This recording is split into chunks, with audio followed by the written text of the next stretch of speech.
Olá, bem-vindo, bem-vinda.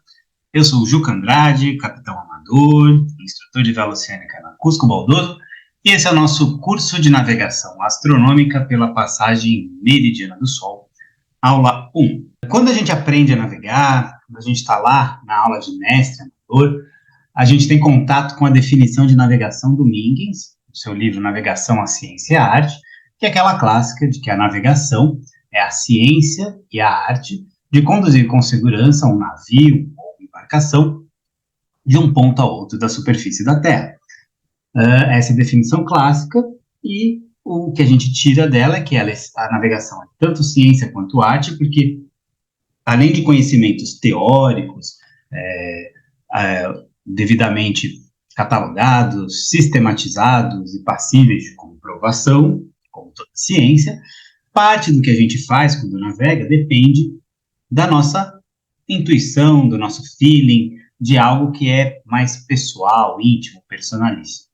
Então, navegação tem uma certa dose de ciência, mas tem uma mesma dose de arte, né?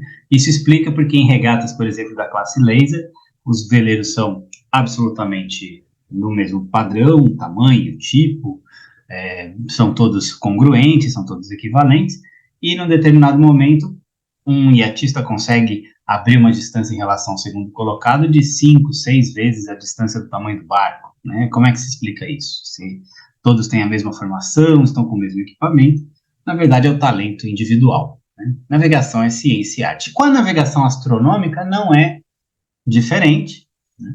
A navegação astronômica, a astronomia, ela é provavelmente uma das mais antigas formas de ciência, né, da humanidade, que se tem notícia. Então, navegação astronômica também tem um pouco de ciência e arte, aí nos valendo de novo do Mingues, a gente vem para o conceito.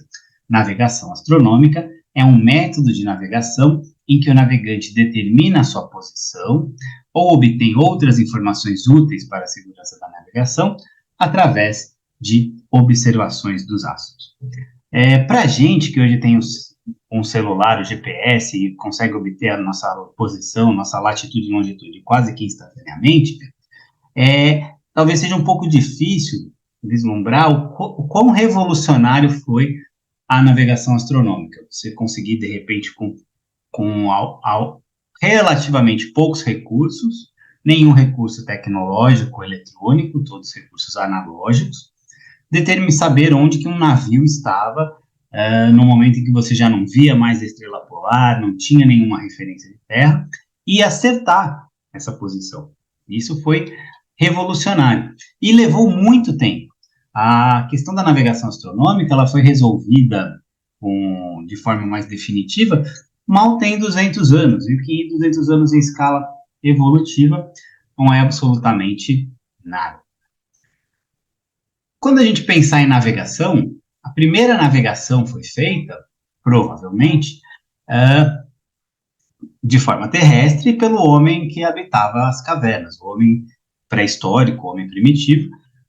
Nessa época, a humanidade era nômade, o homem inicialmente era coletor, depois passou a ser caçador, não tinha desenvolvido a agricultura, a escrita, nada disso. E a primeira navegação dele foi justamente sair das cavernas, que era onde ele buscava abrigo em relação aos predadores, ao clima, a chuva, vento, sol forte, neve, as intempéries, e ali ele tinha abrigo na sua caverna. Mas quando em vez ele tinha que sair dessa caverna e caçar e voltar trazendo algum alimento. E quando ele fazia isso, ele navegava, porque ele saía do ponto A, a caverna, ia até um ponto B, a área de caça, e retornava com esse ponto A, ou pelo menos tinha expectativa de retornar, com segurança. Praticamente o conceito de navegação marítima, né? Navegar do ponto A ao B em segurança. E quando ele fazia isso, o que ele fazia? Ele adotava algum referencial. Ele via uma árvore com características específicas, ele utilizava algum promontório, um leito de rio, algo que servisse de guia para ele saber que quando ele foi por ali, ele tem que voltar por ali também. Navegar nada mais é do que adotar um referencial para o seu ir e vir, né? Então, ali a gente tem a primeira navegação. Já a primeira navegação marítima, a gente não tem exatamente como precisar isso, porque ela aconteceu provavelmente na época ainda da pré-história, na época ainda que não existia escrita e não vai ter registro disso, né? As evidências arqueológicas mais antigas que se tem do ato de navegar datam de um passado relativamente recente, 3.800 anos antes de Cristo, ali na região do Nilo. Agora, no Museu Nacional do Mar, em Santa Catarina, na cidade de São Francisco do Sul, quem já foi sabe, quem não foi vale a visita, tem ali um exemplar da primeira embarcação utilizada pelo ser humano.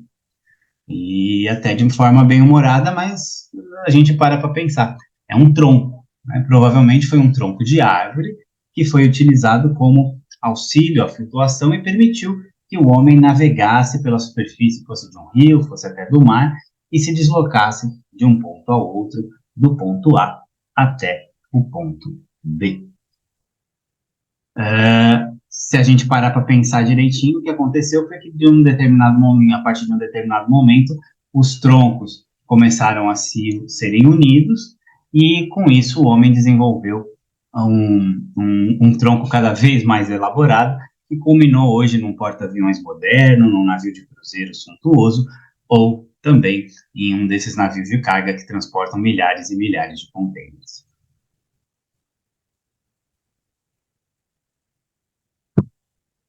Toda ciência nasce como filosofia e termina como arte. Eu gosto muito dessa frase, porque ela é verdadeira, ela é bem apropriada para a aventura que a gente vai comentar agora, aqui, ao longo do nosso curso, nessa nossa aula introdutória, e que vem bem a calhar essa frase. Toda ciência, então, nasce como filosofia. Por quê? Porque a filosofia é a ciência dos porquês, né? Por que isso? Por que chove? Por que a noite é escura? Por que sentimos calor? Por que sentimos medo? Né? E ela é uma ciência de porquê que nem sempre traz respostas, mas à medida que o homem vai encontrando respostas, ele vai sistematizando essas perguntas, essas respostas, ele vai elaborando postulados, ele intui determinadas situações e ele consegue fazer proposições que são passíveis de demonstração. Então, ele organiza esse saber como uma ciência. E, no final das contas, ele atinge um desenvolvimento tamanho nessa ciência que ele acaba colocando essa ciência num estado de arte, né? Por exemplo, a medicina. A medicina, ela começou com o porquê. Vamos pensar no coração. O coração não se sabia direito para que ele era. A gente imaginava, o homem antigo imaginava que o coração servia para armazenar o amor, a alma, que o centro da psique humana talvez estivesse no coração. Será que era? Será que não era? Filosofia. Né? A partir de um determinado momento, com o passar de determinados momentos, várias pessoas, começa-se a ter tanto estudo sobre o tal do coração que a gente conseguiu elaborar teorias mais concretas sobre ele. A gente descobre que talvez a alma não esteja bem ali, que o centro do processamento não é ali, é no cérebro. A gente vai seguindo outro caminho e sai daqueles porquês e já começa a explicar como, né? Por isso que é assim. E chega num determinado momento que eu consigo pegar um coração de uma pessoa que está em morte clínica e colocá-lo em outra pessoa cujo coração já não cumpre suas funções de maneira satisfatória, e aí a gente consegue fazer um transplante de coração. É o estado da arte, da cardiologia, né, da medicina como um todo. Então, vejam, aquele porquê, será? Por que quando o coração para de bater, nós morremos? Então, por quê? Né? A gente passa pelo um como, se eu comer muito sal, minha pressão sanguínea é elevada, e a pressão sanguínea durante muito tempo acima dos limites tal e tal causa danos ao coração. Ciência. E chega na hora do transplante de coração e passa a ser a arte. Com a navegação é mais ou menos da mesma forma, não é muito diferente disso. Eu vou passar aqui por alguns filósofos, depois astrônomos, que mostram bem essa história aqui, né, de como que a gente começa com uma simples filosofia, um porquê, e vai chegando em um estado de arte.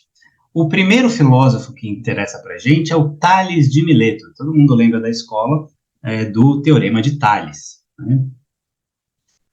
E a navegação astronômica, ela lembra um pouco o Teorema de Tales. O Tales é um pré-socrático, ele é um dos primeiros filósofos. O Tales era da cidade de Mileto. Mileto era, para vocês terem uma ideia, equivalente a Nova York hoje. Mileto, ali nos anos 500, naqueles anos 600, 500 a.C., era praticamente um dos centros do mundo. Era fenício, né? Ele era grego, mas ali Mileto era da Fenícia, era a região da Fenícia. Eles eram mercadores, eles faziam muitas trocas comerciais e culturais. E isso explica essa efervescência que havia em Mileto nessa época, o porquê que dali surgiram tantas mentes interessantes. Muito provavelmente porque o mundo antes fechado passou a trocar pelas relações comerciais. Os fenícios eram grandes comerciantes. Tales de Mileto é um dos pré-socráticos, aqueles filósofos anteriores a Sócrates, e eu prometo que eu vou ser bem curto e tem um porquê de eu estar falando isso, tá? O Tales, ele é o primeiro, ou um dos primeiros, como pré-socráticos, que ele rompe aquela história de que o céu e o mundo natural, a physis, é algo sagrado, algo que o ser humano não deve questionar, né? Até hoje, não é difícil a gente se imaginar como Tales lá naquela época, navegando numa noite estrelada, olhando para as estrelas, aquele céu cheio de estrelas. É muito difícil a gente não pensar quem somos nós, de onde viemos, para onde vamos, será que só tem vida aqui? Cada um de nós se transforma num filósofo, acaba fazendo vários porquês, né? E o Tales foi o primeiro, o grupo dele foi um dos primeiros. Tales influenciou Pitágoras, por exemplo. O Tales ele foi um dos primeiros, então, que ele rompe o sagrado e traz o sagrado para o humano. Então, a partir dele, pode-se dizer que é possível perguntar de onde viemos. E o Tales ele tinha uma teoria interessante para ele, que é errada, a gente dá risada no momento, mas como quase tudo dos pré-socráticos, a gente vê que eles eram bem de vanguarda, mesmo 500 anos antes de Cristo, porque ele não estava tão errado assim. Para o Tales, existia uma origem comum das coisas. Isso era comum entre os pré-socráticos, cada um deles tinha lá escolhido o seu elemento. Para o Tales, todos nós viemos da água. O elemento criador, a arqué, o elemento que dá origem à física, ao mundo natural, teria sido a água. Então, todos nós, tudo que existe veio da água. Ele está errado. Mas vamos pensar, a vida surge onde? Nos primeiros organismos unicelulares no mar. Então, ele está errado, mas ele também está certo, né?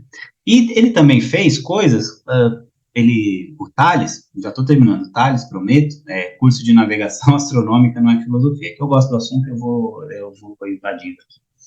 O Tales, ele foi o primeiro a demonstrar e postular que um diâmetro num círculo divide o círculo em duas metades. Ah, é bobagem, é simples, mas nenhum de nós pensou isso, né? Foi ele foi o primeiro a pensar isso. E ele também fez algo com observações do Sol, ele percebeu duas coisas. A primeira é que o ano pode ser dividido num período de 365 dias, o ano solar, né? Isso em 500 anos antes de Cristo. Então ele percebeu isso. E ele também percebeu que entre os solstícios a velocidade orbital da Terra em torno do Sol era maior. O Sol a velocidade orbital da Terra era maior em determinados momentos que em outros. E a gente vai ver aqui já no finalzinho dessa aula que o Kepler vai descobrir isso mais de 1000 anos depois. Então os pré-socráticos eles tinham a sua vanguarda. Teve pré-socrático que intuiu o átomo e assim por diante, mas não é aula de filosofia. Quem quiser encontra a gente em outro momento para falar desses caras. Mas então, Tales de Mileto, para a navegação astronômica, a principal contribuição dele definir o dia como tendo 360, o ano solar como tendo 365 dias. Na sequência, a gente teve Aristóteles, viveu ali entre 384 e 322 antes de Cristo, perdão, antes de Cristo. Aristóteles já é do período socrático. Aristóteles foi discípulo de Platão, e Platão foi discípulo direto de Sócrates. O Aristóteles, ele foi um dos que percebeu a esfericidade da Terra. E ele tem dois argumentos que nos são bastante diretos. Um tem a ver com o que a gente vai aprender aqui nesse curso, que é a navegação astronômica, por isso que ele está aqui. O primeiro argumento dele é que o navio, naquela época o navio era vela, tinha mastro. O navio, ao se afastar do porto e sumir no horizonte, primeiro some o casco e dá para ver o mastro e as velas, e depois some as velas. Ora, se a Terra fosse plana, não fosse esférica, o que ele veria seria o navio ficar cada vez menor, mas por igual, menor, menor, menor, e sumir como num ponto, e não sumindo em partes, como ele observa. E uma outra coisa que é mais direta aqui para o objeto do nosso estudo de navegação astronômica, é que ele percebeu que quando se viajava para o norte ou para o sul, as estrelas mudavam a sua altura no céu.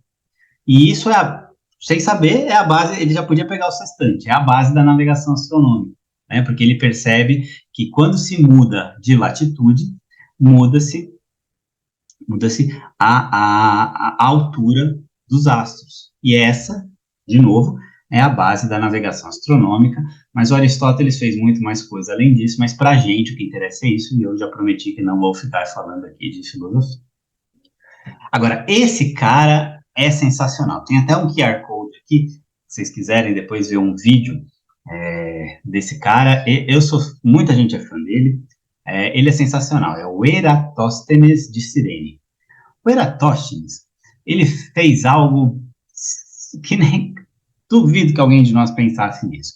Mas ele conseguiu, usando duas varetas e um cérebro, determinar e comprovar não apenas que a Terra era esférica, mas também medir o comprimento. Né? Na cidade de Cirene, sabia-se que tinha um poço que no dia 21 de junho de cada ano, no hemisfério norte, equivale ao solstício de verão, é quando o Sol está mais alto, e Cirene estaria no trópico de Câncer, um poço era iluminado diretamente pela luz do Sol, e naquele dia, ao meio-dia exato, no máximo do Sol a pino, não tinha sombra em nenhum lugar. Então, no vídeo dá para vocês verem melhor, e eu não vou me alongar muito aqui no que ele fez. Mas, basicamente, ele pegou, ele conseguiu medir a sombra zero em Cirene, nesse meio-dia, nesse dia, e em Alexandria, distante mais ou menos 800 quilômetros, uma cidade da outra, mas segundo ele, no mesmo meridiano. E lá, na exata mesma hora, e isso também é muito importante para a gente aqui na navegação astronômica, na exata mesma hora ele sabia que em Cirene a sombra estava zero, e que ali em Alexandria havia uma sombra. Então, isso comprovava que a Terra era uma esfera, porque se fosse plana, não haveria sombra em nenhuma das duas varetas. Ele faz uma operação ali matemática utilizando ângulos, e ele consegue inferir com pouco erro a circunferência máxima da Terra, que é algo em torno de 40 mil quilômetros. Isso 200 anos antes de Cristo. Ele consegue provar que a Terra é esférica, e não apenas isso, ele consegue calcular com bastante precisão, teve erro, o Mingens até, depois a gente pode falar sobre isso, quem quiser, me manda mensagem, mas o Mingens até coloca que o erro foi maior do que dizem, e dá algumas explicações, mas o fato é que é um fato notável, e que deveria ter levado a ciência para outro lado, se não fosse um outro probleminha. O outro probleminha era esse cara, o Ptolomeu. Ptolomeu era um grande cientista, tinha muita influência, ele já é um pouco mais à frente, ele é do século, ele é depois de Cristo, ele viveu, teria nascido mais ou menos no ano 70 depois de Cristo, viveu 70 anos. O Ptolomeu, ele é o pai de um modelo que durou quase 1000 anos, mais do que 1000 anos para cair, que é o geocentrismo. E é um modelo que, historicamente, fazia sentido para muitas instituições, seja humanas e divinas, então ele se manteve. Mas ele montou um modelo em que a Terra era plana, então para o Ptolomeu, Terra plana, e o centro de todo o universo. E todas as estrelas e o que a gente vê no céu se movem em torno dessa Terra plana. Só que aí tinha um probleminha, que tinha alguns planetas visíveis, como Vênus, Saturno e Júpiter, por exemplo, não seguiam essa órbita desses outros conjuntos de estrelas. E aí ele dizia que eram estrelas errantes. Mas esse foi o modelo, o geocentrismo, que prevaleceu durante muito tempo. E ele era importante porque ele colocava o homem e a Terra como centro da criação. E como é que você vai contra isso, né? Como é que você vai contra o homem feito à imagem e semelhança de Deus não ser o centro da criação? Então, o modelo ptolomeico, ele durou, ele vingou, ele teve muito sucesso, mas a gente já consegue ver que não é exato, e ele não deve ter lido o Eratóstenes, né? Porque o Eratóstenes já tinha visto ali, aí, aliás, qualquer criança vendo o desenho dele consegue ver que tinha coisa errada nessa história. Mas ele tinha prestígio, teve até um contemporâneo dele que combateu essa ideia, mas caiu em descrédito até por ação do próprio Ptolomeu, e a história é escrita pelos vencedores, é assim que funciona, e é assim que foi durante muito tempo. Pelo menos até esse cara aparecer, que é o Nicolau Copérnico. Vejam, Copérnico, ele vem desenvolver uma teoria que combate o geocentrismo só no século XVI. Copérnico é de 1540, ele morre em 1543, né? Mas quando ele estava naquela efervescência, novas descobertas, novo mundo sendo descoberto, Nicolau Copérnico, ele sai, o Ptolomeu também saiu disso, mas vejam, ele sai daquela primeira filosofia, do Tales de Mileto, do Aristóteles e alguns outros daquela época, e ele passa a ser um astrônomo.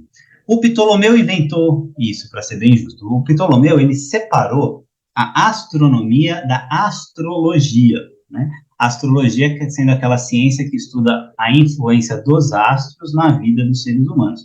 Para a gente hoje é uma curiosidade de jornal, né? Saber se hoje eu vou encontrar o amor verdadeiro ou vou perder meu emprego. Mas naquela época decidiam-se guerras com base na astronomia, na astrologia, perdão. Que diga Roma e Cartago, Aníbal, grande general. Ele ficava vendo ali se usar o que o astrólogo dizia para saber se ele ia para o campo de batalha ou não. Já Nicolau Copérnico também já tinha rompido com essa história, né? A astronomia era uma ciência, mas o centro da Terra plana era o homem. Para Copérnico já não dá mais para dizer que a Terra é plana, mas porque o Colombo já tinha, em 1492, já tinha acontecido, no ano que mudou a humanidade em vários aspectos. Mas ali não dava, porque já viu que não tinha um abismo no final do mundo. Agora, o problema do Copérnico, a solução do Copérnico e da humanidade, é que ele combate a ideia do geocentrismo e ele inova com uma teoria heliocêntrica, o heliocentrismo, ou seja, no centro do sistema solar está o Sol, não a Terra.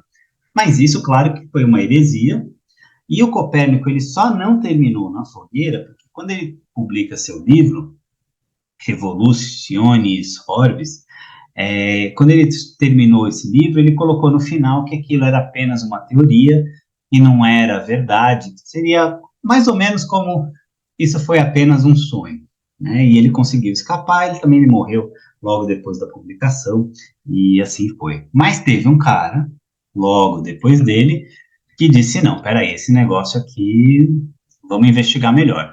É o nosso querido amigo Galileu Galilei, né? Galileu Galilei dito inventor do telescópio, na verdade não foi bem ele, mas também nessa época, aliás, a humanidade ela tem dessas épocas, né, em que há uma afluência de várias ideias e vários gênios pipocam aqui e ali e inventam coisas juntos, né?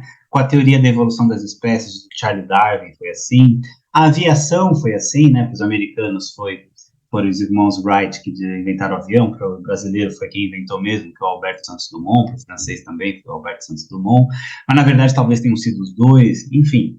E com o telescópio também foi, mas o que eu sei é que Galileu ficou cego porque ele olhou para o Sol com a sua invenção, com o telescópio, e ele teve danos à sua visão. E isso tem influência aqui no nosso curso, porque o nosso instrumento de medição de ângulos do céu, o sextante, ele utiliza vidros corados, vidros coloridos, justamente para preservar a imagem do observador, aos olhos, a visão do observador contra danos da observação do Sol.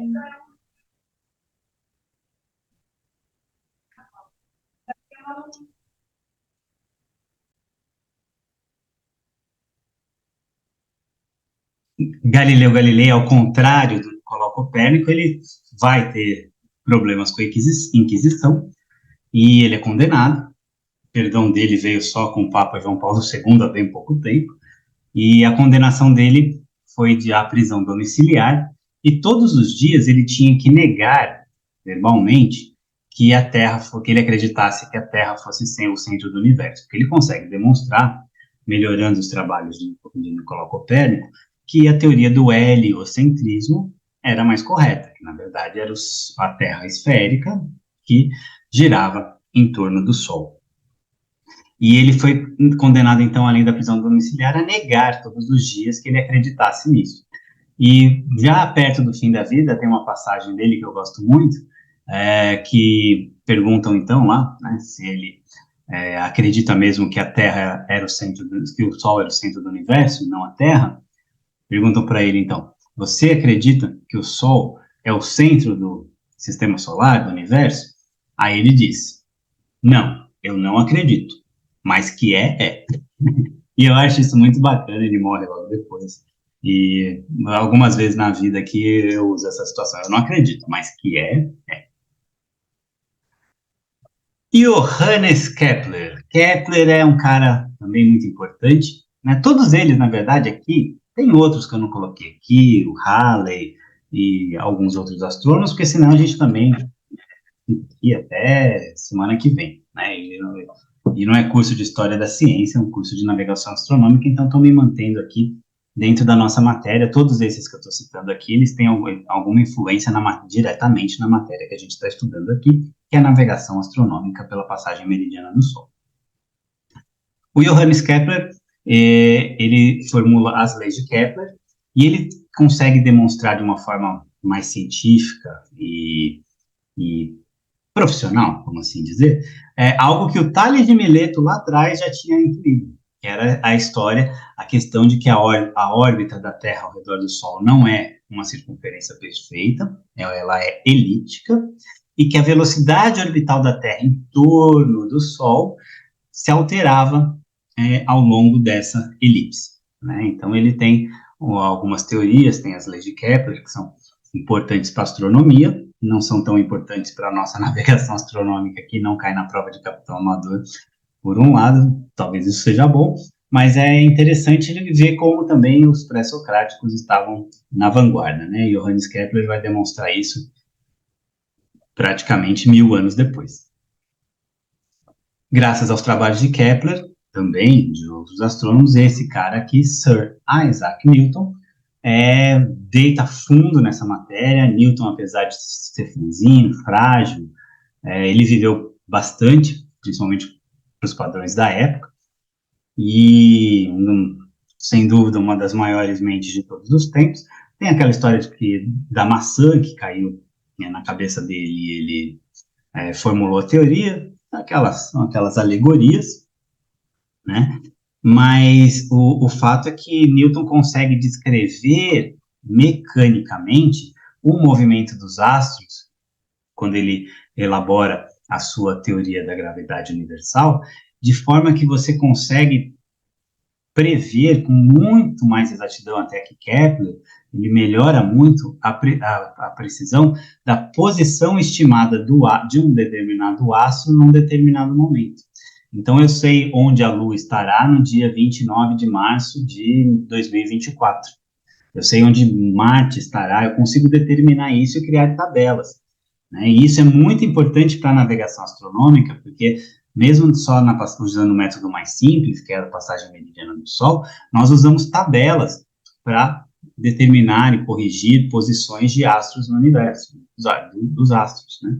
E Newton foi fundamental nisso, e a gente vai terminar no último aqui, que é só para fazer um comentário, que é o Albert Einstein, com a sua teoria geral da relatividade, a teoria da relatividade geral, e que aperfeiçoa a gravidade. Né? Tem uma vertente interessante disso, mas aí, se eu começar, eu não paro mais, então eu vou ficar aqui só no que limita ao curso, mas o Einstein, ele consegue, então, descrever o efeito da massa em relação ao espaço-tempo, a distorções do espaço-tempo, a distorção da luz em função da massa de um determinado astro, a depender do tamanho da sua grandeza, a questão de que quanto maior a velocidade de um corpo, mais devagar o tempo em relação a esse corpo passa, que é algo sensacional. Ele estuda algumas propriedades da luz, né? E o que é interessante agora é que a gente vive um momento em que a gente está precisando de um terceiro nessa tríade, porque enquanto a física newtoniana, ela explica muito bem os corpos, como os corpos de grande massa se comportam entre si, as interações gravitacionais entre eles, quando a gente vai para o infinitamente pequeno, a mecânica newtoniana não se aplica tanto, a gente vai mais aqui para as ideias do Einstein, e as partículas incrivelmente pequenas, elas não se comportam como as infinitamente grandes. E a ideia da ciência como um todo é conseguir uma teoria de tudo, né? Uma teoria que explique o infinitamente grande e o infinitamente pequeno. Por enquanto a gente fica, que é uma questão de física quântica, a gente fica com um pé aqui, outro ali, mas isso é uma questão para outra coisa. Na navegação astronômica, a gente fica com as tábuas de navegação de posição dos astros, do Newton e de seus antecessores, e de todos aqueles que colaboraram. Essa parte é isso, a gente consegue avançar aqui mais um pouquinho, prometo que não me alongarei tanto. Uma das grandes aventuras do ser humano foi a migração da navegação, com o uso da agulha magnética, que não era pouca coisa, você ter um referencial que independia de condições atmosféricas, de visibilidade, com agulha magnética você tem a bordo algo que aponta sempre para o norte magnético, que você pode confiar com um grau de confiabilidade bem alto. E com isso você conseguia se afastar da costa, como aquele homem da caverna, só que se aventurar nos mares e voltar. Né? O problema foi descobrir métodos de navegação, e nesse período do quinhentismo, ali, das grandes descobertas, é que isso acabou se aperfeiçoando mais, você descobrir métodos de determinação da posição que não dependessem só do magnetismo nem do visual de terra. Né? Os polinésios, eles tinham cartas de navegação e eles se orientavam muito bem pelas estrelas. Só que, e alguns europeus também. Né? E essa questão da Europa, a gente precisa fazer justiça, que a gente imagina o italiano, o português, o espanhol, mas ali naquela época, principalmente da invasão da Península Ibérica, houve uma influência muito grande dos mouros, e os mouros eram excelentes matemáticos. O Islã, ele nem sempre é dado crédito devido a isso. Então, ali, de novo, assim como o Mileto, lá atrás, viu como tudo é mais ou menos cíclico, ou até em alguma medida interligado. A Península Ibérica naquela época foi um local de muitas trocas comerciais e trocas culturais, e nisso soma-se um conhecimento de um com o conhecimento de outro, a intuição de outro, e consegue-se desenvolver soluções para problemas. O maior problema foi justamente quando os portugueses começam a se afastar da costa, começam a navegar para o hemisfério sul e percebem que a estrela polar vai ficando cada vez mais baixa, até que num determinado momento ela desaparece. A estrela polar era o principal referencial de navegação. E aí, o que eu faço quando ela some? Era preciso, então, descobrir métodos que permitissem a determinação da latitude, pelo menos, e da longitude de preferência. Não foi tão fácil resolver os dois. O primeiro problema resolvido foi a questão da latitude. A longitude foi conquistada mais tempo e com um pouco mais de esforço. Para a determinação da latitude pelos astros, que foi o método que acabou se consagrando, o importante, é isso que eu queria que ficasse bem claro desde já para todos vocês, o mais importante era conseguir medir a altura de um astro, a altura angular de um astro em relação ao quê? Ao horizonte. Mais ou menos, a ideia era mais ou menos como a gente transportar aquele poço lá do Eratóstenes de Cirene para qualquer lugar. A gente conseguir ter um poço que, em um determinado momento, ficasse com o sol a pino direto para ele e eu conseguisse fazer meus cálculos matemáticos e descobrisse onde eu estou. Tá? O que não era de todo simples, porque ainda que a balestilha, por exemplo, que a gente está vendo esse instrumento, seja bastante tentador, é uma régua, duas réguas, na verdade, né? Uma fazendo 90 graus com a outra, uma serve de mira, a outra serve, tem uma graduação e eu consigo medir um ângulo ali. Mas o fato é que não é tão simples assim, porque os astros têm variações em sua angulação ao longo do ano, ao longo do tempo, e isso precisa ser compensado de alguma forma. Foram elaborados outros instrumentos, tá? O da direita aqui com fundo preto é o Noturlábio, que foi projetado para trabalhar com a estrela polar, resolvia metade do problema de um hemisfério, o outro não resolvia, mas vejam que ele não é lá muito simples de usar, a gente consegue ver isso visivelmente. Né? Mas a ideia era sempre criar algum instrumento que conseguisse, é isso que eu queria que ficasse mas muito claro, porque é isso que a gente vai fazer esse tempo todo ao longo do nosso curso. Determinar o ângulo formado entre o horizonte e o astro observado por um determinado navegante. Com base nesses ângulos, utilizando geometria básica, nós conseguimos determinar a nossa latitude. A posição obtida pelos astros é apenas da latitude. A longitude não é obtida por esse método, ok? O instrumento que acabou se consagrando foi o sextante. A gente vai ter uma aula, a próxima aula é só sobre o sextante. A gente vai conversar apenas sobre o sextante, ver suas partes, ver como ele funciona, mas basicamente são um conjunto de espelhos que trabalham de forma isolada, mas que formam uma imagem meio a meio, metade de um espelho no campo de visão, metade de outro, e que você consegue medir com bastante precisão, com precisão de graus, minutos e décimos de minutos,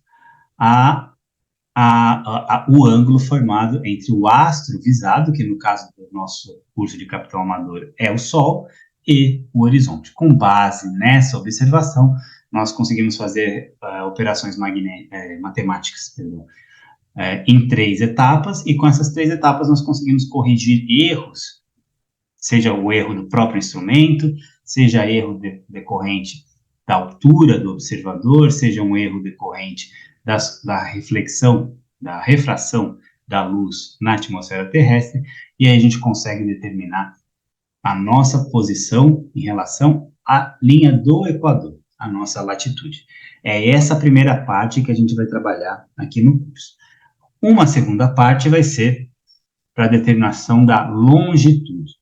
Eu até coloquei esse título aqui, A Conquista da Longitude. Tem um livrinho bem legal na Amazon, no Kindle, que tem esse título, A Conquista da Longitude. E ele é bem bacana porque ele conta, desde a antiguidade, várias tentativas de navegadores, dos povos, de conseguirem avançar, ganhar longitude e, mais do que isso, determinar a longitude. É bem bacana, quem gosta de navegação vai se divertir nesse livro. Mas, como eu acho que já consegui com alguma sorte deixar claro aqui, nessa primeira aula, o método de observação do ângulo de um astro em relação ao horizonte consegue nos fornecer elementos para a determinação da latitude, e isso com grande precisão. Depende só da qualidade da medição. Se a medição for, quanto mais precisa for a medição, mais precisa é a coordenada por ela fornecida. Agora, a longitude era sempre uma estimada. Ele não sabia. O navegante, ele sempre conhecia a sua latitude, mas a longitude era desconhecida.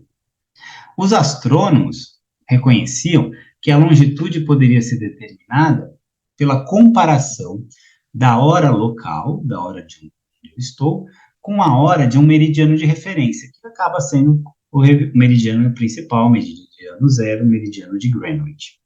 De fato, a determinação da longitude está inseparavelmente associada com a rotação da Terra em torno de seu eixo, e assim com a medida do tempo.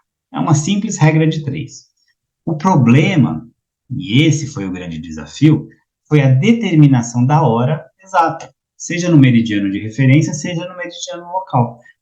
Para que isso dê certo, não tenha erro, eu preciso de um relógio, eu preciso de um cronômetro que não atrase. O que eu quero dizer com isso? Vamos imaginar o relógio mais preciso que existe é um relógio atômico. Então vamos imaginar que a gente coloca um relógio atômico no observatório de Greenwich, bem ali no meridiano zero. E que a gente pegue o relógio desses que ficam na cozinha da nossa avó, esse marronzinho, analógico, talvez com uma melancia desenhada, relógio de ponteiro, e acerte rigorosamente na mesma hora. E leve ele para a nossa casa no Rio de Janeiro, por exemplo. Só nessa viagem, só durante o tempo dessa viagem, o relógio da nossa avó ele vai se atrasar em relação ao relógio atômico que não sofre esse problema. Porque os relógios analógicos, eles tendem a atrasar. O quanto isso varia de relógio para relógio. E o problema é que quando, numa viagem longa, esse atraso se prolonga, quando eu faço as operações matemáticas, estou com magnético na cabeça, matemáticas, para a obtenção da longitude, com erro de segundos, eu tenho erro de milhas. Com erro de graus, de horas, eu tenho erros de graus em longitude. E isso pode fazer com que os resultados sejam terríveis. Na Inglaterra, no século XVIII, houve um naufrágio, que mais de 500 pessoas morreram justamente por conta de um erro na longitude. E aí foi instaurado o chamado Comitê da Longitude. O objetivo desse comitê era incentivar a criação de uma solução para o desenvolvimento de um cronômetro marítimo que pudesse ser levado nos navios e que sofresse o mínimo atraso possível. Então, foi estabelecido um prêmio, tinha umas faixas de atraso, o prêmio maior era de 20 mil libras, o que hoje já é um dinheirão, naquela época deixaria qualquer um milionário. E essa é uma das histórias que devia virar série na Netflix, que é a vida do John Harrison. O John Harrison, ele viveu 80 anos, mas aos 16 anos ele já começou a resolver esse problema. E ele desenvolveu, salvo engano, 4 cronômetros, um mais preciso que o outro, né? E só que a vida dele foi receber a recompensa, porque ninguém pagava o sujeito. Ele só veio receber, vou dar spoiler aqui, porque tem até um filme em inglês, mas não tem disponível com legendas em português. Quem quiser ver, chama Longitude, mas é em inglês sem legendas. É bem bom, só que demora, tem 3 horas, ou seja, devia virar uma série da Netflix. E ele só conseguiu receber aos 80 anos, pouco antes de morrer, e ainda assim porque o rei da Inglaterra se meteu nessa história. Até então, isso era tão importante, o cronômetro a bordo, que até então eles tentavam vários métodos, um deles era a ampulheta. Mas a ampulheta, só o tempo de você virar ela já causa um atraso significativo. Fora que, vez ou outra, quem estivesse no turno, na vigia, não mexia na ampulheta para conseguir dormir mais um pouquinho. E isso ia impactando na qualidade e na precisão da longitude. A latitude foi solucionada com mais facilidade do que a longitude. Nessa primeira aula é isso, e vamos seguindo. Na sequência, aula 2, vamos estudar o sextante.